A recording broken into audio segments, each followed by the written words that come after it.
Welcome to the Good Word. My name is Vincent Goodwill, senior NBA reporter for Yahoo Sports. We are part of the Ball Don't Lie podcast. Get us wherever you get your podcasts. It is Wednesday, which means it is a solo show with me and producer John. Producer John, I'm going to ask you first off, before I get into where I was last night, I want to get your thoughts on Kyrie and Luka going off and it meaning absolutely nothing last night because Dallas just did not pack their defense at all. I mean, this has been what the Dallas Mavericks have been doing for, I don't know, the better part of 2 weeks. They've lost 5 out of their last 6 games. They have been embarrassed repeatedly. This is not like they're losing close games. They're losing by double digits, 20 plus. And frankly, it's just hard to watch. You know, they had a 7-game win streak. Towards the beginning of that 7-game win streak, they traded for Gafford. They traded for PJ Washington, gave up, I think, a first-round pick to get each one of them, as well as getting rid of Grant Williams. And the first-round pick they used to acquire him over the offseason. They gave up a ton of assets for this team. And the offense, running through Luka and Kyrie, looks great when those guys are shooting. But It seems like I heard someone shout out to the Mavs Moneyball podcast, my buddies Josh and Kirk. But I heard them say that it reminded them of like the Steve Nash Phoenix Suns and how some teams would go into playing that 7 seconds or less offense going, hey, if Nash wants to score 40, 45, he can go off. But we're just going to make sure that no one else gets an open shot because we think that the rest of these guys can't score. Right. And that's what's going on with the Mavericks right now. Kyrie's going off every game. Luka's going off every game. The stats look great. No one else is doing a damn thing. And no one can play defense, specifically Kyrie and Luka, who need to be on the floor to make the offense work. Dudes are just running by them. Like, they're not even putting moves on them. They just run by them. Kyrie kind of specifically. Luka about half the time will try and like put a shoulder in someone's way. Yeah. But Kyrie just gets turned around. Like, I feel like I know I can't, but I feel like I could run by Kyrie watching how easily dudes just run by him and he doesn't even try to stop them. And it's not a recipe for success. And honestly, I'm not a big fan of their coach, so I don't know if he's going to be able to figure it out.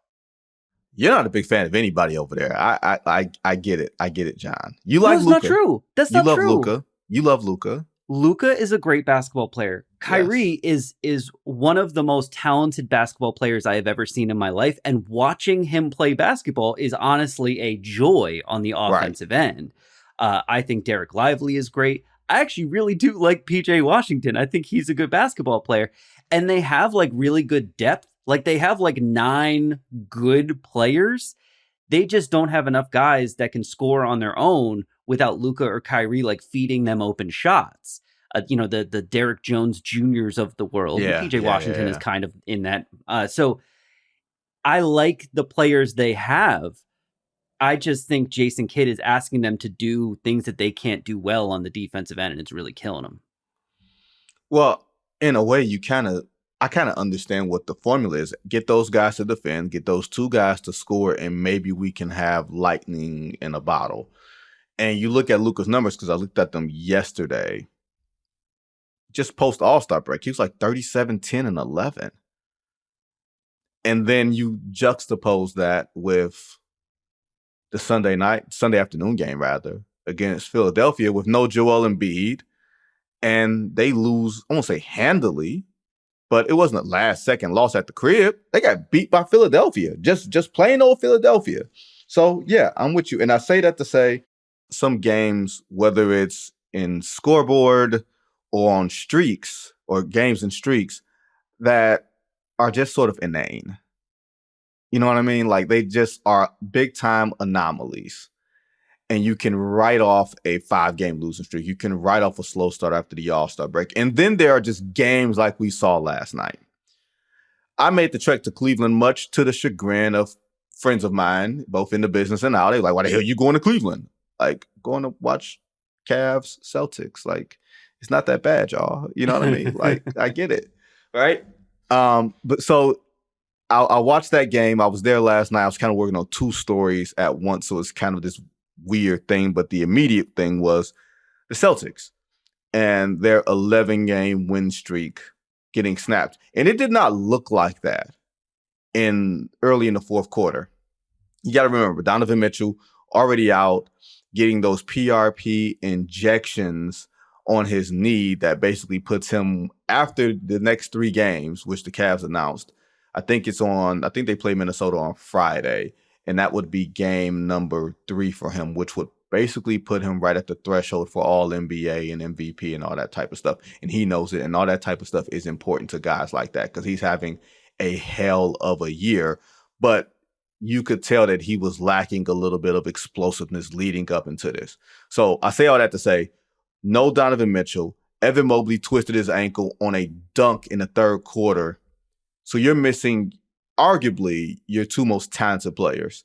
And then Jason Tatum gets his 1 field goal in the fourth quarter, John. His 1 field goal in the fourth quarter off of like a scramble, offensive rebound. He gets a reverse layup. He's chuckling on the other end. And at that point, you're like, okay, all the air is kind of going out of this arena, Rocket Mortgage Fieldhouse in Cleveland. One of the loudest damn arenas in all of sports because they got the speakers right under you. Like, John, you literally cannot hear anything. I could probably at halftime hear Joey Chestnut eating whatever the hell he was eating in that contest. I felt like that was in my ear. I saw that. I was going to ask you if you witnessed Joey Chestnut taking down, I think it was hot dogs. Was it not hot dogs? It was something else. Okay. It wasn't hot dogs specifically. It was something else. 2 Americas. Okay? 2 Americas. I don't see how somebody like Joey Chestnut eat all them hot dogs or whatever it is and still be skinny. Teach me your ways. All right? Let me know what you do after you scarf down all those Franks. Okay? So Joey Chestnut does his thing. The Kelseys are there, and boy, they are lit. Okay, the Kelseys were L-I capital T, right? They're from Cleveland. They're big Cavs fans. Jason Kelce announced his retirement from the Philadelphia Eagles. So they had bobblehead night. So it was really, really cool for them. And you just felt like the Celtics had a serious approach. The Celtics were the team that we had seen for the past month, except they hadn't played any close games. The Celtics did bombs over Baghdad with the Golden State Warriors. Okay, wait, maybe I shouldn't say that. But I'm thinking of the Outkast song, John. I know not you're thinking like of the bombs Outkast over song. Baghdad. No, you know I get it. I just saw your face. No, I was laughing because it was a good. I was imagining all those people running behind Andre in the music video, but they're actually Celtics and they're coming to destroy the Warriors. I get what you were at. I did not want to alert the authorities or anything on a bad reference. That was not what I was meant. But no, the Celtics took care of business on Sunday against Golden State and looked like they were taking care of business against this undermanned Cavs team. And being honest, had not really been, John, handling their business over the past week since they had started to get their full complement of players back before Donovan Mitchell went out with the knee injury. So you were just thinking, okay, this is the Celtics. They're gearing up for Denver. They got this game ahead. And boom, what happens? That Tiger didn't go crazy. That Tiger went Tiger. And by that, I mean the Celtics. And by that, I also mean Dean Wade. You don't know that reference, do you? No. Okay. So Chris Rock, when Chris Rock was a really good comedian, stand-up, and wasn't just living off of grievances, he was talking on a special. I want to say maybe it was Never Scared. So this is early 2000s. This is like 2003, 2004. And he was talking about Siegfried and Roy. And he said... Now I remember this joke. There you go. And then he said, y'all got mad at the Tiger for the man sticking his head to Tiger. That Tiger didn't go crazy. That Tiger went Tiger. There you go. So the Celtics went Celtics last night. And I don't say that to make this lazy comparison, to say, here we go. The Celtics are who we thought they were. The Celtics are going to be the team that melts down when it really, really counts. Or maybe it's just a Tuesday night in Cleveland. You know what I mean? But I think the how they lost was really critical.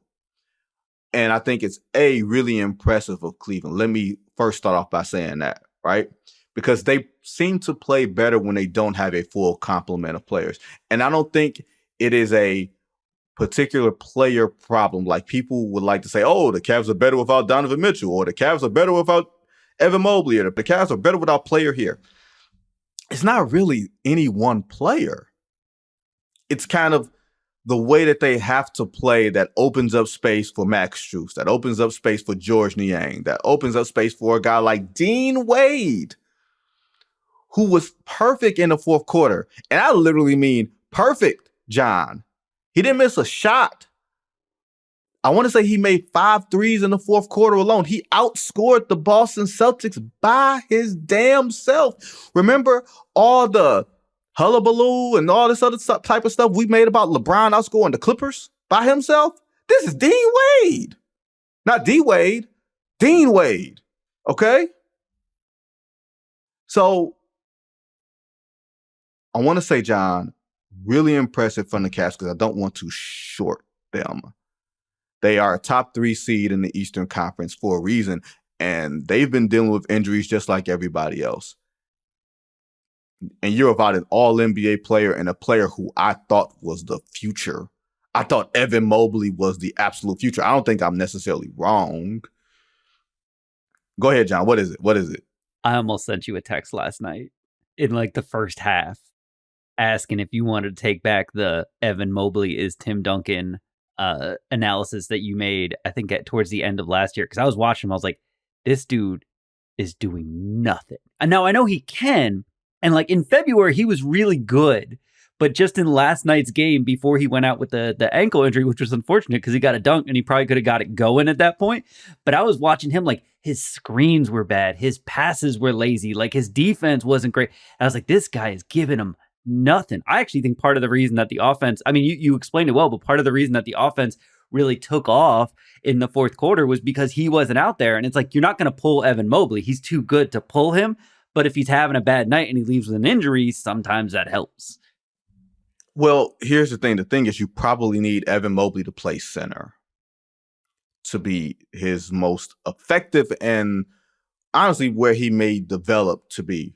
But right now, he's not, lack of a better phrase, he's not thick enough in the base to play center.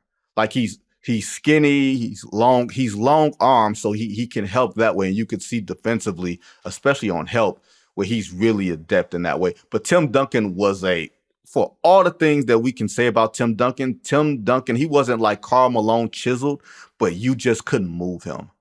He was legit, 250, and it was a solid 250, and you weren't moving him.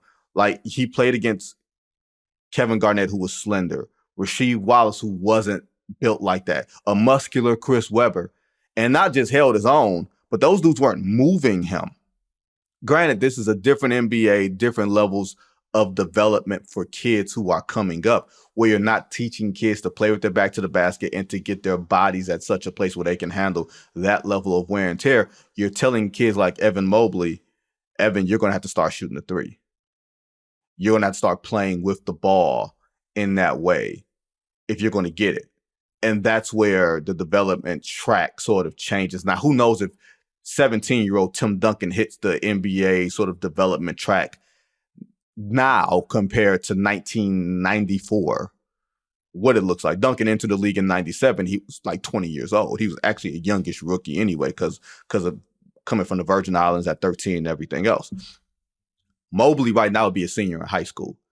So while I'm not saying I'm selling my Evan Mobley stock, I'm simply saying I don't know if his body can get to the place where he can be an effective enough center where you don't need Jared Allen there. Jared Allen isn't a better player than Evan Mobley, but Jared Allen is a better center than Evan Mobley. So that helps with what Cleveland is going to do or what they're trying to do. And now you're putting Mobley out there in space to defend Jason Tatum when he was out there. But apparently Jason Tatum didn't really have a whole lot of big problems with Evan Mobley. He had big problems with everybody else. Because Jason Tatum, after that layup, he went 0-4 for the rest of the damn quarter. And those things happen. I'm not making a big stink out of it. Those things happen. I tell you, John, who did make a big stink out of it after Dean Wade got that tip dunk and Jason Tatum did his Book of Kobe fadeaway on Darius Garland. You tell me why you doing a fadeaway on Darius Garland. Tell me why, John. Why the hell you 6'10" and Darius Garland is maybe 6'2"? Maybe 6'2"? I mean, he might be listed as 6'3", but he might be 6'2". Why you are doing a fadeaway as opposed to A, going earlier, and B, going to the basket. Make that make sense. There's a third one too. And this is, you said it right. He learned from Kobe. Kobe would do a fadeaway in that situation because Kobe was 4 inches shorter than Jason Tatum. Jason Tatum needs to get in the lab with Kevin Durant, who would understand if I go up and I'm holding the ball high enough in my jump shot, Darius Garland's not going to get in the way of this. Darius Garland can't block this. Just go over him. And not just that. It's almost like cue that Patrick Ewing when he was coaching Georgetown. Is that your shot? How often do you shoot that shot? Yes, he shoots the shot often. I'll say he shoots it. Jason Tatum shoots it often. We've seen him shoot it. But it seems like he's gone away from playing that way, which has actually worked to his advantage. Going to the basket a little bit more, working other parts of the floor. It just seems like, man, when the game clock is down to 10, he goes into Mamba mentality. And that ain't always good. And I don't know if that's something you have to fix in Jason Tatum. Like the fadeaway with the leg kick. At first, I was like, oh, that's a really poor call. And then the refs actually went back and reversed it, which I thought was actually pretty damn good. Zach Zarba, one of the best officials in the league, if not the best lead official in the league. He rightly determined that Jason Tatum's leg caused the contact with Darius Garland. Even though Garland was jumping into his space, if Jason Tatum's leg didn't extend, there wouldn't have been contact. You want to know how we know that? Because Jason Tatum's other leg didn't extend and Darius Garland didn't run into that one. And Tatum was saying after the game, I should have went earlier because Kristaps Porzingis had a chance for a tip in. Yeah, John, that happens when you've got Darius Garland on you and the Cavs have to go send the second defender. That leaves someone open on the offensive glass, except you don't take the shot with half of a second left or whatever the hell it was. John, you're supposed to go early. You're taught now in today's basketball, unless it's a tie game, we win, we go home, we lose, we go to overtime. Like if it's a tie game, you bring it down 5, 4, 3, 2, 1 like you on the playground. But when you're down 1, you try to give yourself as many opportunities as you can, especially if you miss. You play the free throw game. You got a timeout left. Now, if you got no timeouts left, I can go for that. I think they might have had a timeout left, but even Joe Mazzulla last night said, hey, I wish he would have went a little bit earlier, especially when you got 7'4" Porzingis out there. And Jared Allen is the only tall guy out there, and he's actually helping on the shot. So that leads a bunch of small dudes to contend with Kristaps Porzingis, who's making his way to the front of the rim. I break all that down, John, to say it's not the end of the world. Jaylen Brown, who I alluded to earlier, he was not happy. And he wasn't happy with Jason Tatum. He wasn't happy with the way that the Celtics played in the last 8 or 9 minutes of the game, as he should not have been. And I don't know if you noticed, John, he's a serious chap. Jaylen Brown is not one much for the smiling. I can't say I've never seen him smile. I'm just going to say I ain't seen him smile much. Like he's serious, okay? So he was like, these games matter. Today matters. And not just preparation for the playoffs, but we have to build good habits. Those are the things that you want to say if you're Jaylen Brown. You also want to say that, John, for this other reason. You want to know what the other reason is, John? I do. You do? You know what the other reason is? No, I said I want to know what the other reason is. Oh, okay, gotcha. So the other reason for me is this. Jaylen Brown's massive extension kicks in next year. Right? The massive extension kicks in. The biggest contract in league history thing kicks in next year, which will be soon surpassed by Jason Tatum when he signs his, massive extension, right? But the Celtics have changed a lot of players over the past 5 or 6 years. It looks like the same Celtics, but it's not. The same Celtics are just Jason Tatum and Jaylen Brown. Everybody else has kind of been shuffled in and out. Porzingis is there. He wasn't there before. Marcus Smart used to be the heart and soul. Grant Williams, who John mentioned earlier, went up to Dallas and now is with Charlotte. Like, they've traded players, shuffled guys in and out. Drew Holiday's there, who's having a hell of a year and making a whole lot of sacrifices that we are not talking about right now because the Celtics are that good. At some point, I thought we were past the whole Jason conversation, but they can't afford to fall on their face like this with late game issues. Because then that's going to bring up, okay, well, y'all, what more can we do here? And we all look at Jaylen Brown because Jaylen Brown has trouble with his left hand. And if you saw a clip, he had trouble with his right hand, when he was palming the ball. And I forgot who the defender was. He was just looking at him like, hey, ref, you're not going to call? This is palming the basketball, like that type of stuff. So I say all that to say, John, this is not a panic for the Celtics. They were blowing teams out by 20-plus points a night. They blew the Warriors out by 50. Over the 10-game winning streak, it was one of the best point differentials for a 10-plus game winning streak in NBA history. We went over their numbers of net ratings and everything else. The one game does not matter as much to me. The how, that matters, because it brings up ghosts of Celtics past. I want to ask you a quick question, and then Sure. we can hit the ad break.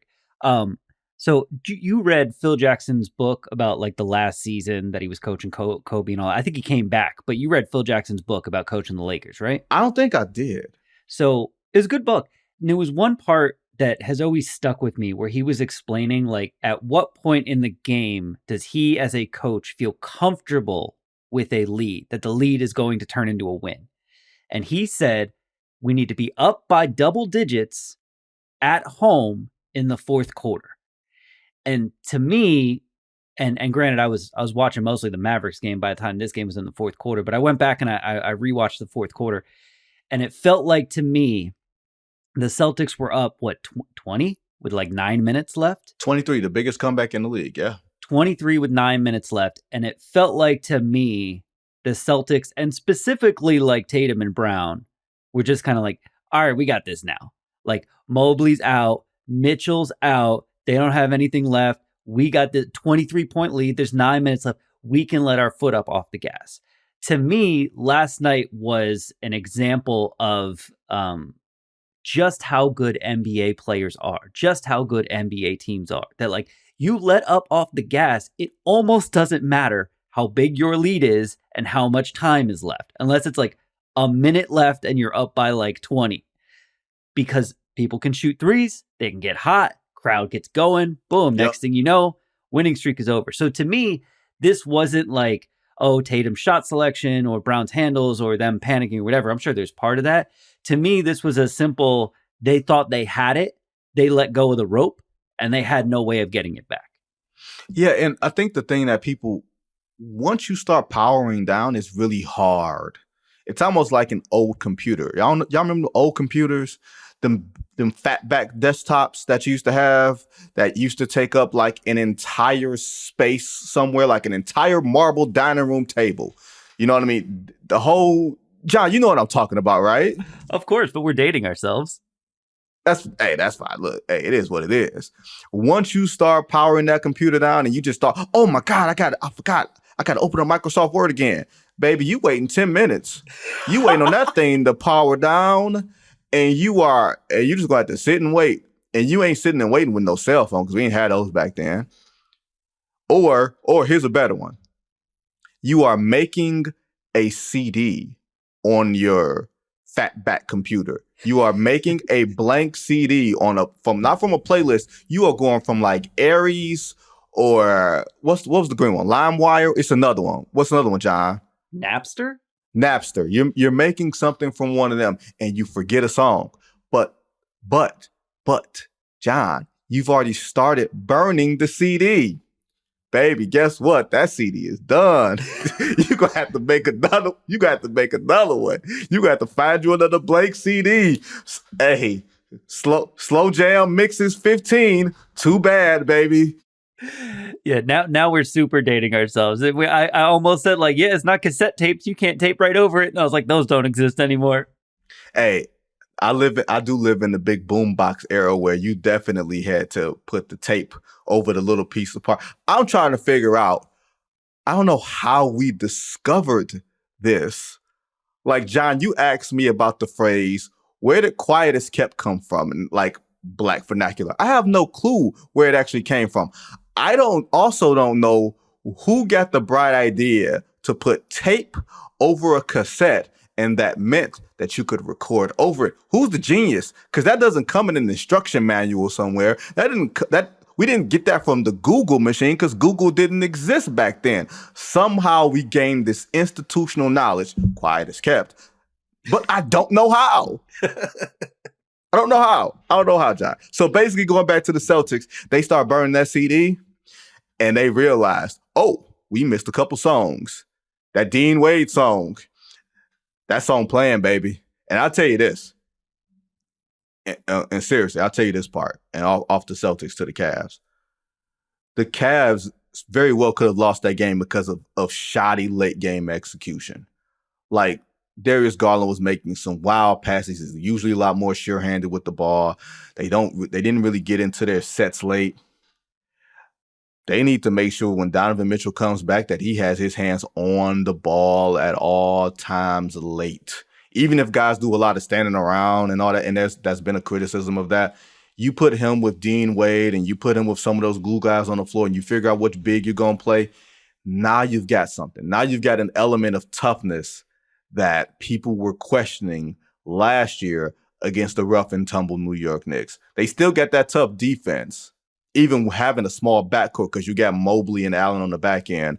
But if you got Donovan Mitchell with the ball in his hands in the last 4 or 5 minutes, you can feel reasonably comfortable with the type of shot you're going to get. That's pretty much that's it. But now we're going to go to the ad break because last night was a fantastic game. And if you're asking John what city he'd rather be in, if it's Cleveland or Boston, he'd probably say Cleveland. Welcome back to The Good Word.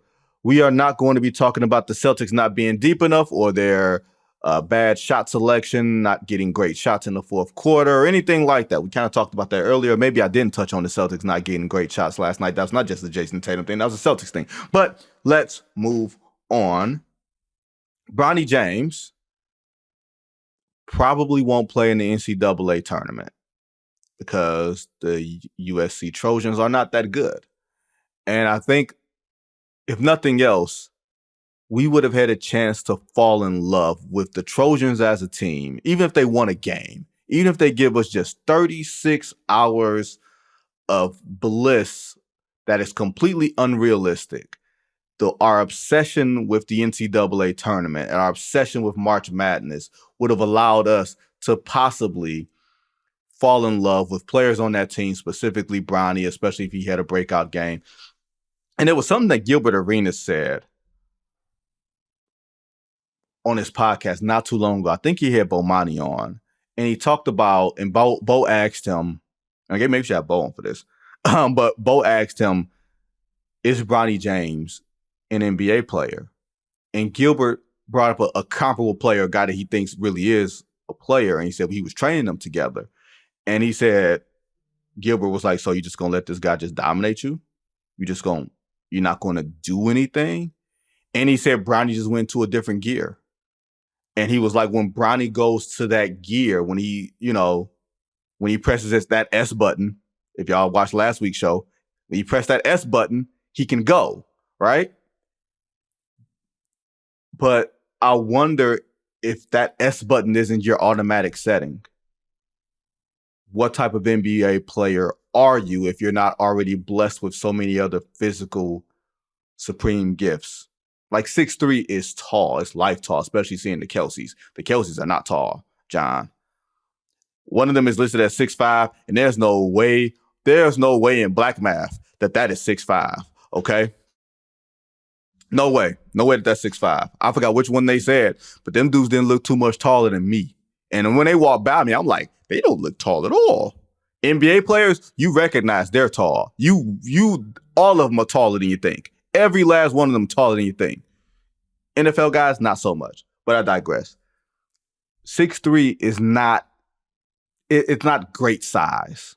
It's just good enough size. You know what I'm saying? It's good enough size because you won't be able to play switchable defense the way that maybe you could at 6'5", where you can play. If you're a point guard, you can play down the small forward defensively. You can get caught on some screens and you can still be tough enough to play defensively, like that sort of thing. And I'm not saying Bronny's not an NBA player. I'm just saying we are entering a part, John, where I think KP says that the Lakers have the 56th pick, which is a second rounder on that second day of the draft. Now it's a 2-day thing. And you're wondering if the Lakers are going to seriously explore taking Bronny there. Remember, Rich Paul spoke to Adrian Wojnarowski from ESPN when LeBron was crossing the 40,000 mark and was just saying, we're just going to see how the season plays out with Bronny, how he finishes, how he's going to explore or whatever. It wasn't any declaration. You know what I mean? It was just something that says no decision has been made yet. And John, I just feel like he's in a really unfair place. And to be perfectly honest, LeBron is in an unfair place. And people have said to me multiple times, especially on Twitter especially on Twitter, that they believe that I'm unfair to LeBron. I'm going to stick up for LeBron here on this one. If you have a son who carries your name and he wants to be an NBA player, or he shows that he has some of the gifts and everything else, you're going to put all your resources into giving him every advantage to hope that he succeeds. And it would be very unfair if you didn't mention that kid. It would be very unfair because people would take your lead. And if you're not bigging up your child, nobody else is going to. If you're not telling us that your child is the next best thing, or you're not telling us that your child isn't a future NBA player, then we're not going to believe it. You're LeBron James. Now, there's the other side to that when LeBron said, my son could play in the NBA right now, and I want to play with my son and stuff like that. You want to do the King Griffey Jr. senior thing and have that moment. I totally get it. That's where things get a little murky. But just from the standpoint of being a parent and wanting to encourage your child to follow his dreams, if they are his dreams, I can't bag on LeBron for that or Bronny for following him. I have a theory, and my theory ends with a happy ending. I'm going to take you back to a few weeks ago when it got leaked that the Warriors had inquired about LeBron James' availability on the trade market. Mm-hmm. And the Lakers reached out to Rich Paul and LeBron and were basically like, let us know. And I heard that described as the Lakers treat their star players better than any other franchise, specifically NBA franchise. And this was an example of that. They could have just hung up the phone on the Warriors and then they were like, no, if LeBron wants to go to Golden State, we'll figure that out for him. Let's figure out if he wants to go to Golden State. So do I think the Lakers would use the 56th pick in the draft to get Bronny James if that's what LeBron wanted? Yes, I do, because the Lakers have a reputation for doing what the stars want, making the stars the most happy. Now, in addition to that, after LeBron and Rich Paul came out and said, LeBron doesn't want to go to the Warriors, LeBron wants to be a Laker, LeBron has said several times since then, I want to finish my career with the Lakers. I don't know how many years I have left. Hopefully they're with the Lakers. And right around that time, it was Bronny James is not going to enter the draft based on where he'll be drafted. It is based on which teams show interest in him. I think this is actually going to work out in a somewhat manipulative fashion, where I think there's going to be a kind of agreement here that the Lakers are going to draft Bronny James, and Bronny James is going to tell the other teams, don't worry about me. I'm not interested in your team. Because I don't think LeBron James Jr. and LeBron James Sr. are going to go play for the Washington Wizards next year just to be on the same team. Like, yes, he wants to play with his son, but he doesn't want to lose games with his son. And he would love it to be in LA where the rest of the family is, where his friends is, where he knows the Lakers are going to support him and his son in a way that other franchises may not. So I think the happy ending here is I do think Bronny James becomes the 56th pick in the draft, and I do think he goes to the Lakers, and I think all of it is kind of masterminded by his father, which is fine. As a father, I would do the same. And I was going to get to that. I am not a parent, right? But I got like my god kids and my nephews, and I would do anything for those rascals. And they don't even like technically share my DNA like my nephew does. One of my nephews does, but my other nephew, he's like a god nephew in a way. And I'd do anything for them chumps. You know what I'm saying? Like that's just my get down. Like if I love you, all that type of stuff, right? But can you imagine for a second? Can you imagine LeBron going to the Washington Wizards and playing with that franchise? And you know how grumpy LeBron gets when LeBron's team start losing? And then the fact, I'm only here because of your ass. Like, can you imagine how LeBron would look at his son? He'd be shooting them subliminal IG messages where it's LeBron and the team in a team photo somewhere, but Bronny ain't in it.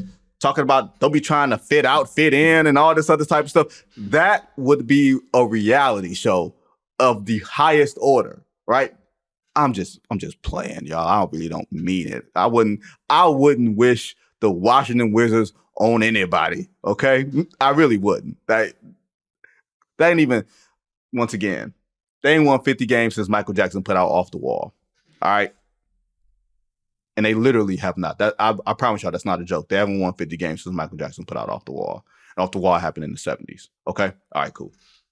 But since we got that out the way, KP does have a story on yahoosports.com. Don't forget to check that out on the website and on the app. It is that time of the show where producer John and I tell you about games of the week. I just left from Cleveland and I'm back home. I took a really early flight to get here and make this podcast for y'all.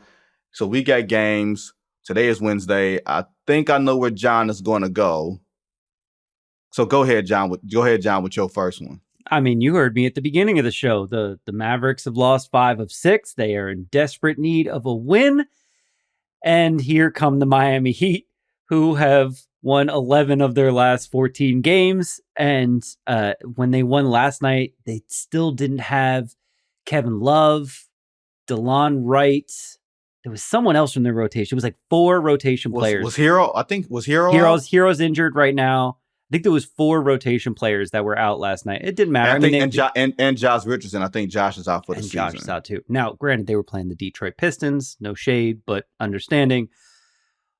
But that's not the team I would want coming in if I needed a win real bad. And the Dallas Mavericks need a win real bad. And when their defense is all messed up, the one coach I would not want to play against is Eric Spoelstra. So it's a really, really important game for the Mavericks. And based on how things went from this point on last year for the Mavericks, where they just went into a total tailspin, ended up tanking their way out of the play-in so that they could get the draft pick. It worked out. They got Derek Lively. I forgot to say this earlier. One of the main issues they're having right now is that they can't seem to play Derek Lively more than like 18 minutes a game, and no one knows why. He might be on a minutes restriction because he broke his nose a few weeks ago. He might not be. They might just be limiting his minutes to try and keep him fresh for a playoff run. I don't know. But he is their third best player, and he's playing 15 to 18 minutes a game, and it's really hurting them. So I'm going to be watching this to see if Lively plays more, if that helps the defense, if anything can help the defense. Jason Kidd has really just fallen into this bad habit of the defense looks bad, so we switch to zone, and zone doesn't do anything except give up open three-point shots. So I'm watching the Heat and Mavericks tomorrow night. What are you watching? I'm watching the Celtics again, and I'm watching them against the champs. And it's interesting that both teams, we kind of alluded to a little bit earlier about both teams perhaps looking ahead, although Denver, I don't think, was looking ahead to Boston because you can't, you ain't, if you're looking ahead and you're playing against Kevin Durant, that's your fault. You get what you get. And they were playing Phoenix last night, and Kevin Durant had a terrible fourth quarter, and then Kevin Durant did not have a terrible fourth quarter. step back, pull, overtime, pull, overtime, pull. And next thing you know, Denver's home winning streak went up in smoke. And we all knew what happened to Boston last night. So both teams are going to try to get on track. It could have been finals matchup last year. In some people's minds, it is a probable finals matchup this year. John knows how I feel about a probable Denver-Boston NBA finals matchup. It is a phrase that I will not say again here. But I do think from a basketball standpoint, Thursday is going to be a really good game because you're going to have two really good teams at reasonable, close to full strength. Boston's going to be trying to make amends. Both teams are on national TV. Both teams want the national TV attention. I'm sure they don't like it when all we talk about is Lakers and Warriors. So I do think that will be a good game on Thursday night. I believe that is a TNT game. And that, ladies and gentlemen, is all we have for you on today's episode of The Good Word. Thanks to producer John and the entire team who works hard behind the scenes. Jake and Dan will be back for another episode of No Cap Room tomorrow. And we will be back here on Monday for another episode of The Good Word. And I think we're going to have a pretty cool guest for y'all. Until then, everybody be safe.